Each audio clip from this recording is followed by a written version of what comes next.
as a diehard Dexter fan who has followed the dark and twisted journey of our beloved serial killer since the very beginning. I must say that the upcoming prequel, Original Sin, is a challenge not only for the writers, but also for us, the fans, as Dexter Original Sin is set to premiere towards the end of 2024.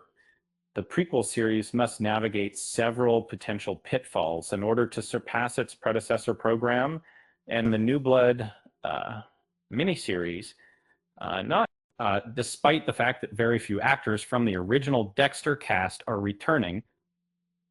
Recasting established characters offers an opportunity to view them in a fresh perspective. While the Dexter franchise has enjoyed great success, it's not without its flaws. Therefore, Original Sin should be cautious about repeating those mistakes or creating new preventable ones.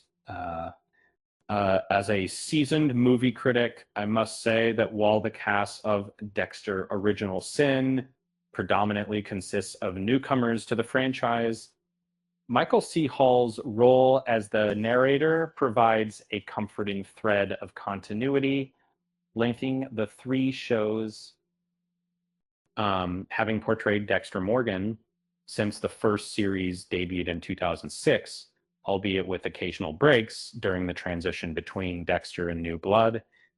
It would have felt odd to exclude him from Original Sin. Therefore, inviting Hall back into the fold was a shrewd decision. However, his presence alone is but a single piece in the puzzle of ensuring the show's overall success. Dexter's friends, colleagues, and adversaries must have more compelling arcs. It's clear that both series, Dexter and New Blood, have primarily revolved around their main character, Dexter. However, they've introduced some intriguing side characters too. Although other cast members have had their own smaller storylines, they often find themselves in the same position at the end as they were at the start of the upcoming series, Dexter Original Sin. Could address this by delving deeper into the backgrounds of all the characters, not just Patrick Gibson's Dexter Morgan. It could add intrigue to the series' Original Sin if the characters, such as Dead, were initially portrayed differently from their original characterizations, only to gradually evolve into their familiar roles as the story unfolds. The prequel series has a greater creative liberty with new characters since they won't be burdened by audience expectations regarding their behavior or the direction of their stories. However, the risk is that these new actors may create too compelling performances, which could make the absence of the original actors from the previous show more conspicuous. Dexter Morgan needs to face realistic consequences. Patrick Gibson's Dexter can't sail through the show with no resistance. In the series Original Sin, the protagonist, Dexter, seems to enjoy an unrealistic level of invincibility, much like many other prequels. And this is because we already know from other shows that Dexter lives into adulthood, and making his potential death in Original Sin unlikely. Moreover, given that his crimes are central to the franchise's narrative, It's implausible for him to be caught and brought to justice during this series, as such an outcome would contradict significant portions of the franchise's future events. Um, the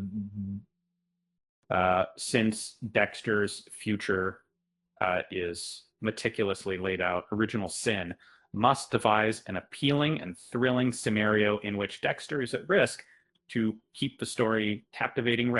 If he remains invulnerable throughout, the series might feel dull and monotonous. A plausible approach could be introducing new characters who may be in peril, possibly due to actions from Dexter, as their disappearance later in the timeline could imply they've died, but it could also mean they're merely absent somewhere else. And then it would, instead of the other scene that we identify this Saturday, that what happens really seen in the single. The franchise has tried twice to make Dexter Morgan the best ending possible. As a diehard Dexter fan, I must admit that the original series finale left me and many others feeling quite divided. Um, uh, Consequently, they decided to bring back the story with Dexter New Blood in an attempt to offer a more satisfying conclusion. Uh, um, Regrettably, even the ending of New Blood didn't sit well with fans, right?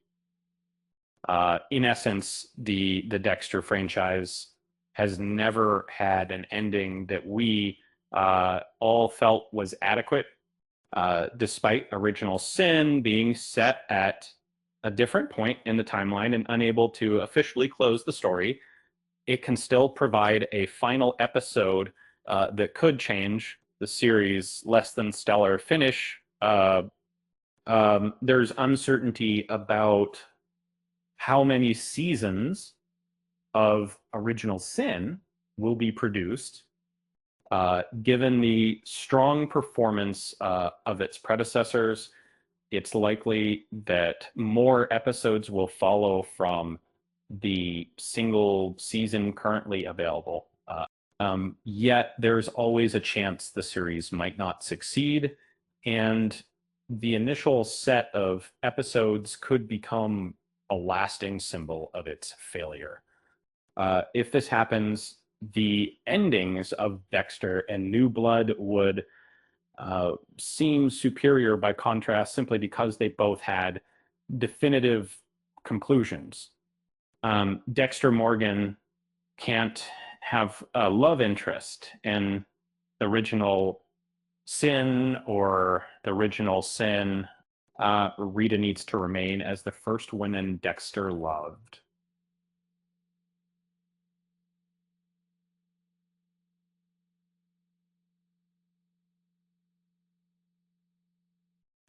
In the original series, Dexter's marriage